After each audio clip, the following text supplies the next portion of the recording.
자, 오늘 사회복지사 그 취업처에 대해서 어떤 업무를 하는지에 대해서 조금 집중 있게 다뤄보려고 하고요. 파트는 총 14가지로 해서 나눠서 좀 설명을 드려보려고 합니다. 영상보다 좀 더 빠르게 텍스트 글로 보시길 원하시는 분들은 하단에 더보기를 클릭하신 다음에 카페 글 링크 참고를 해서 봐주셔도 되실 것 같습니다. 자, 일단은 첫 번째 보면은 이제 아동 복지 분야가 있죠. 아무튼 사회복지 취업에 대해서 어디에 취업할 수 있는지 많이 인터넷으로 검색해 보실 텐데 제가 구체적으로 좀 14가지로 좀 분야를 나눠서 정리해 봤고요. 첫 번째로는 바로 아동 복지 분야입니다. 뭐 이제 아동 복지 분야는 여기 적었다시피 뭐 고아원 복지 시설, 뭐 아동 복지 시설, 지역 아동 센터, 뭐 아동 보호 전문 기관 뭐 등이 있는데요. 아이들을 돌보는 시설이다 보니까 보통은 이제 여자 사회복사 분들, 여성 사회복지사 분들을 좀 더 선호하는 편이고, 이 보육교사 자격증도 있으면 취업할 때 조금 더 유리하다고 하니까 추후 이제 아동복지 분야에서 이 취업하고 나서 경력을 쌓고 나서 이 지역 아동센터 창업을 하시는 분들도 있다 보니까 참고를 해주시면 되실 것 같습니다. 센터 창업을 위해서 사회복사 자격증은 반드시 있으셔야 된다는 점도 참고를 해주시고요. 자, 두 번째로는 청소년 복지 분야입니다. 청소년 복지 분야 같은 경우에는 뭐 이제 청소년 상담복지센터, 청소년 문화센터, 청소년 쉼터, 학교 밖 청소년 쉼터나 시설, 그다음에 이 청소년 수련관 등 이렇게 나와져 있는데 보통은 이제 청지사라고 하죠. 청소년 지도사 이런 관련 심리 상담 관련 자격증도 있으면 취업에 유리하시고 심리학사 학위를 취득해서 임상 심리 쪽으로 같이 취업을 해서 병행하시는 분들도 있다는 점 참고해 주시면 좋으실 것 같습니다. 많은 분들이 대부분 알고 계시는 노인복지 분야 쪽이고요. 노인종합복지관, 이제 노인복지시설 같은 경우는 이제 요양보호사 쪽을 생각하시는 분들도 있고, 이 사회복지사 자격증을 통해서 취업할 수 있는 분야도 굉장히 많이 나와져 있어요. 그래서 노인종합복지관, 요양시설, 요양병원, 뭐 실버타운, 각종 노인복지센터, 시니어클럽, 노인주간보호센터 등이 있는데, 현재 고령화 사회로 대다수 인구가 현재 노인이고 점점 노인 인구가 많아지고 있다 보니까 이런 실버 산업, 노인 복지 관련 취업을 하시는 분들이 굉장히 많다라고 생각을 해주시면 될 것 같고 일자리도 점점 이쪽으로 늘어날 전망이라고 보시면 될 것 같습니다. 자, 네 번째로 또 많은 분들이 알고 있는 장애인 복지 분야입니다. 장애인 복지 관련 시설을 보면 뭐 장애인 자립생활센터, 뭐 정부 위탁 장애인 생활시설, 장애인 부모의 단체, 장애인 인권센터, 중증 장애인 거주시설, 발달 장애인 지원센터, 장애인 평생학교, 장애인 가족센터, 장애인 중환보호센터, 장애인 복지협회, 재단, 법인, 장애인 종합복지관 등 이렇게 나와져 있는 부분이 확인해 보실 수 있는데, 이 외에도 장애인 쪽으로 해서 복지시설로 활동할 수 있는 분야가 굉장히 많다라 보니까 참고해 주시면 많은 도움이 되실 것 같고요. 직업재활 및 직업훈련시설도 나와져 있습니다. 아무래도 직업재활 분야도 이 사회복지사로 취업할 수 있는 분야 중 한 가지고, 뭐 사회복지사라든지 직업재활사, 작업치료사 등 취업이 가능하고, 장애인 뭐 보호 작업장이라든지 다양한 직업재활센터, 직업훈련학교 등 이런 신체적으로 어떻게 보면은 근로 가능한 장애인분들의 직업재활이라든지 훈련 같은 거를 도와서 상품을 판매 납품하는 업무를 하게 되는 업무도 있습니다. 주간보호센터 및 재가복지센터 여기도 나와져 있었는데 요새 주간보호센터 창업하시는 분들 굉장히 많습니다.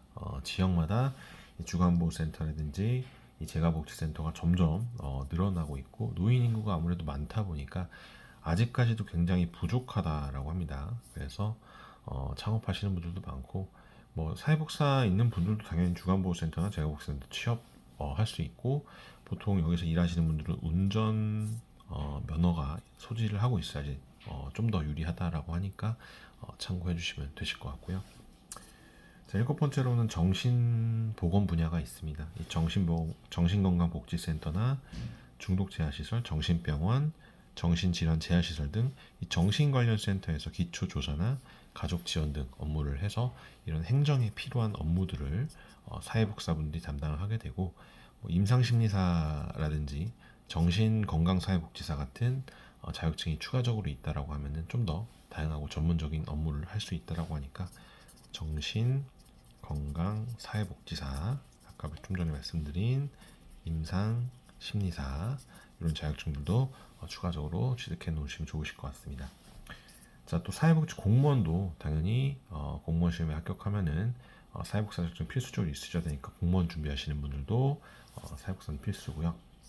상담복지 분야를 보면은 각 지역에 뭐 이제 보면 해바라기 센터나 정신보건센터, 청소년 상담복지센터, 인간상담센터, 학교, 대학, 학생 상담센터, 뭐 위급 전화 상담센터 등 이런 보통 상담 분야 쪽으로 취업을 하시는 분들이 많고, 이 위급한 상황의 노인분들을 돕는 센터에서 전화 상담도 할 수 있고, 뭐 여성의 전화나 장애인 인권 상담 등 이쪽으로 취업을 하시는 분들도 많이 있다 보니까 텔레마케팅 같은 자격증을 추가적으로 취득해 주시면 좋으실 것 같고, 심리학 과정도 공부하시면 많은 도움이 되실 것 같습니다. 자, 10번째로는 이제 보시면 고용복지센터 취업 분야가 나와져 있죠. 그래서 이 각 지역마다 건강 가정지원센터가 있어요. 그래서 그것도 있고, 좀 전에 설명드릴 거, 좀 이따 설명드릴 거죠. 아무튼 이 고용복지센터 취업 분야를 살펴보면은 직업 상담사 분들을 보통 이제 많이 채용을 하고 있는데, 사회복지사만 있어도 취업할 수 있는 부분들이 있고, 직업전문학교나 직업재활시설, 직업훈련학교, 청소년 시설 진로 상담, 취업 프로그램, 고용복지센터 등으로 해서 이제 근무를 할 수 있다는 점. 그리고 건강가정지원센터에서도 아까 말씀드렸다시피 각 지역마다 건강가정지원센터가 있는데요. 사회복사분들이 취업을 많이 하시죠. 보통 가족이라든지 가정의 문제를 다루다 보니까 여성 사회복사분들을 좀 선호하는 편이죠. 이쪽도. 그래서 참고를 해주시면 도움이 많이 되실 것 같고요. 이거는 제가 같은 부분인데 좀 삭제를 하겠습니다. 네. 자, 12번째로는 다문화 가족 지원센터가 있어요. 국제 결혼이 점점 많아지고 있죠, 우리나라도. 그렇다 보니까 자연스럽게 다문화 가정도 늘어나고, 이런 다문화 분들의 복지라든지 서비스를 담당하도록 사회복사 취업을 할 수 있는 부분입니다. 이것도 지금 오타가 났는데, 아무튼 이 두 줄은 조금 삭제를 하겠습니다. 그래서 다문화 가족센터에서도 근무를 할 수 있다는 점. 그다음에 한부모미 탈북자 시설이라고 해서 이 한부모를 지원한다라든지 이 탈북자분들의 사회 적응을 좀 돕는 이런 복지센터 등으로 취업할 수 있는 부분들이 있는데, 의외로 도움이 필요한 분들이 많고, 그런 시설이나 센터들이 이제 다양하게 있다 보니까 이쪽으로 취업을 하셔갖고 도움을 받아볼 수도 있다는 점. 자, 마지막으로 노숙인 분야입니다. 노숙인들의 어떻게 보면 재활, 이 사회복귀를 돕는 센터라든지 시설 등도 점점 많아지고 있다 보니까 이쪽으로 취업할 수 있고, 노숙인분들 대상으로 복지 서비스를 제공하는 기관에서 전문적으로 채용하고 있겠죠. 심리적으로도 도움을 위해서 심리 상담사 분들도 채용을 하고 있다는 점 참고를 해주시면 되실 것 같습니다. 이 밖에도 뭐 사회복지사 이제 1급을 취득하고 인증기관에서 이제 1년 과정을 수련하면은 아까 말씀드린 이 정신건강사회복지사 자격증 취득할 수 있다 보니까 뭐 정신과 병원이라든지 이런 정신보건시설에서 정신질환 예방과 뭐 사회복귀 업무를 수행하고 있는 그런 쪽으로도 할 수 있고, 학교 사회복지사도 있어요. 학교 사회복지사라고 해서 이 학교 내에 사회복지사 자격증을 취득하신 분들이 학교 안에서 취업해서 상담 활동을 또 할 수 있는 부분들이 있고, 병원이나 의료원에서 활동하는 뭐 병원 사회복지사라든지 뭐 사회복지 행정 분야나 치매 분야 등 점점 다양한 시설들이 있다 보니까 이런 다양한 복지 서비스가 필요한 곳에 사회복지사 취업하시는 분들이 많다라는 점 참고를 해주시면 되실 것 같습니다.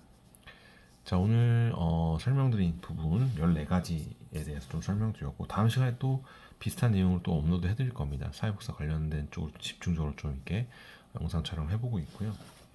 자, 사회복사 자격증 취득 관련 궁금하신 점 있는 분들 보통 학은제 과정을 통해서 많이 준비하십니다. 대표 전화번호로 이렇게 문의를 주신다라든지 하단에 나와져 있는 카카오톡 온라인 상담 채널을 통해서 문의 주시면 저희가 1대1 전문 코칭 상담 도움드리고 있으니까요. 언제든지 연락 주시고, 취업에 도움이 되는 자격증 강좌 교육 컨텐츠도 지금 무료 수강할 수 있게 도움드리고 있습니다. 하단 설명글 부분 링크 참고하셔서 문의 주시면 되실 것 같고, 또 내일 배움 카드 있으신 분들 민간 자격증 수강 이벤트도 모두 참여하셔서 푸짐한 선물까지 모두 받아가시기 바라겠습니다. 자, 오늘 준비한 영상은 여기까지입니다. 사회복지사 취업처, 그 그다음에 하는 업무에 대해서 디테일하게 좀 더 설명을 드려봤고요. 도움이 될 만한 영상이셨으면 합니다. 다음 시간에 또 좋은 정보로 찾아뵐 수 있도록 하겠습니다. 시청해주셔서 감사합니다.